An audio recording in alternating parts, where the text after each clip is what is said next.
Another item of interest and concern is where the pull strap is placed. Distil Union Norm. Let's open this up and see what we've got. This is a normie. All right.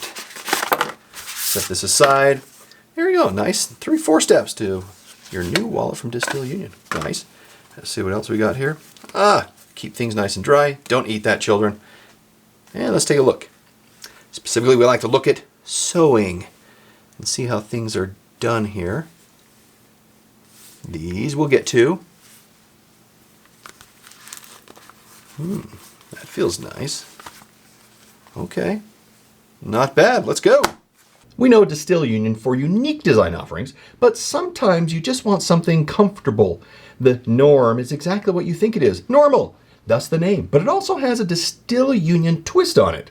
Nothing on the exterior. If we open this up, we end up with 2 card slots right here. Really, 1 per slot is suggested. These are quick access card slots, RFID free for tapping, which means you've got to open up your wallet and do like that, which I guess is okay. Then there's 2 interior archive slots right here and also right here. And they happen to have these easy pull straps, which we'll get into greater detail. Capacity of really 5 cards in each. And then we have an interior card pocket. This will fit all international currencies, lined with this microfiber, which is really soft, and I like that touch. The wallet itself, it measures 4.7 by 3.5 by 0.3. So it's relatively thin, I mean, honestly, right here, if we look at it, and it weighs 2 ounces or 56 grams. Clever rework of the traditional pull strap, but still...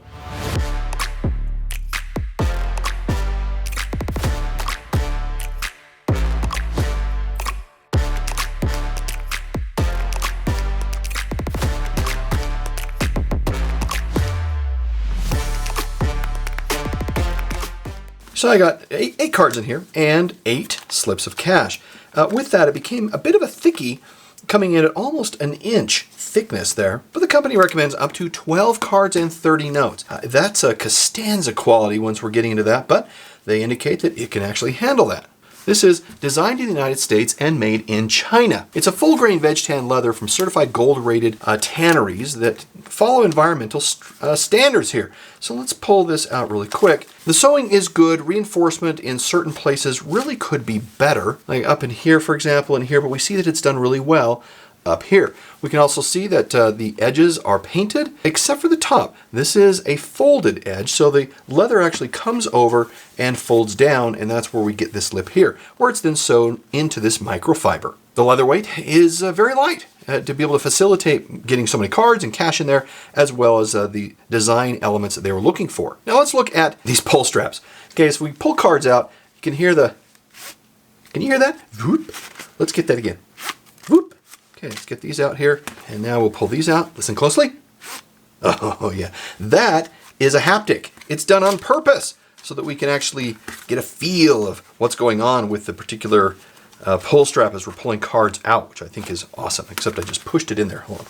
Let me get this out. That's always a risk with pull straps, is sometimes it can do this to us. All right, there we go. Now, one of the things I want to point out is that most pull straps are anchored on the bottom, meaning they're anchored down here, right here. And so you end up putting your cards on top. This one operates, I think, more intuitively, because what happens is when you have pull straps anchored on the bottom, they tend to interfere as you're pushing cards in, because you'll put the card on the bottom and push it in. The Distil Union here, I was going to say Belroy, but yeah, it has it anchored on the top. And if we can see really closely here, you can see the bridge, and that is on the top versus the bottom. And I like this cleverness because you do put cards starting from the bottom. But here's the problem. This bridge is not reinforced, and it runs the risk of tearing away. And so that is something that is a bit concerning, especially because of the texture of this strap, pull strap, which gives us that zippy sound. And so let's do this. You put it on the bottom, you push the card in, and it goes in just fine. I love that because that's what you're hoping for. That's the only risk, is that this bridge at the top could tear away.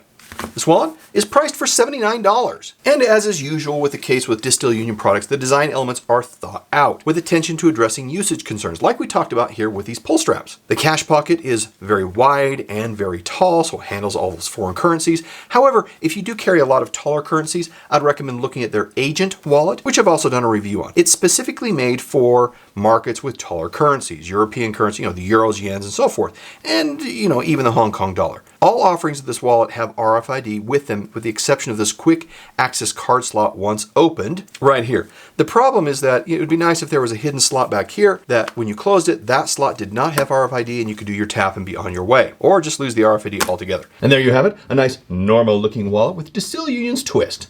Now on to the final score. For quality of 4, price of 3, features of 4, usability of 3, and perception of 4. That gives us a final score of 3.6 out of 5. We've reviewed many Distil Union wallets, so if you like this one, then watch this video next, and we'll see you in the next review. Well, auf Wiedersehen.